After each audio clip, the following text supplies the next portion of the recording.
पटना में दो विधानसभा सीटों पर उपचुनाव के नतीजे आए हैं और वहीं कुशेश्वर स्थान विधानसभा सीट पर जेडीयू की जीत हुई है। तारापुर में 24वें राउंड के बाद जेडीयू 1622 वोटों से आगे है। ये बड़ी और अहम जानकारी उपचुनाव को लेकर अपडेट क्या कुछ है वो आप जान रहे हैं लगातार, जहां पर तारापुर में 24वें राउंड के बाद जेडीयू 1622 वोटों से आगे है। तो दो विधानसभा सीटों पर उपचुनाव के नतीजे आए हैं, जहां पर कुशेश्वर स्थान विधानसभा सीट पर जेडीयू की जीत हुई है और तारापुर में 24वें राउंड के बाद जेडीयू 1622 वोटों से आगे है।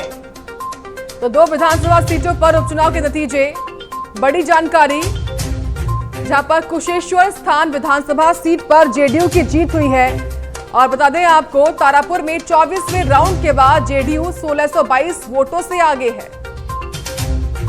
तो दो विधानसभा सीटों पर उपचुनाव हुए और देखिए नतीजे, जहां पर जेडीयू की जीत हुई है।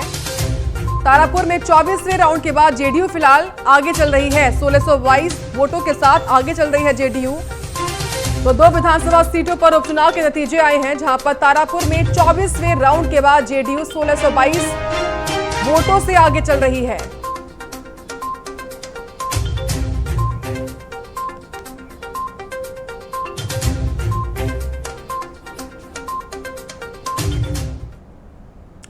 तो वही कांग्रेस महासचिव रणदीप सुरजेवाला का ट्वीट आया है, जहां पर लोकसभा उपचुनावों में बीजेपी हारी है। ये कहना है रणदीप सुरजेवाला का। साथ ही कहा कि बीजेपी कुल 3 में से 2 सीट हारी है। तो लोकसभा उपचुनावों में बीजेपी हारी, ये कहना है सुरजेवाला का। ये बड़ा बयान, कहा कि बीजेपी कुल 3 में से 2 सीट हारी है।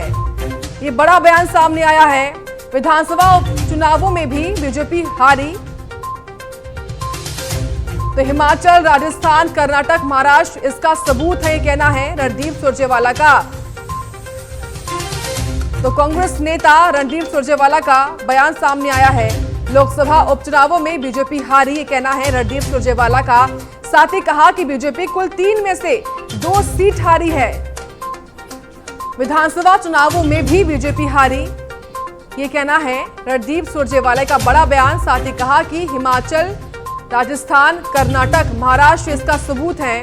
तो कांग्रेस नेता रणदीप सुरजेवाला का बड़ा बयान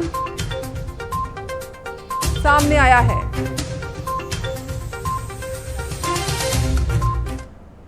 तो इसी बीच पंजाब से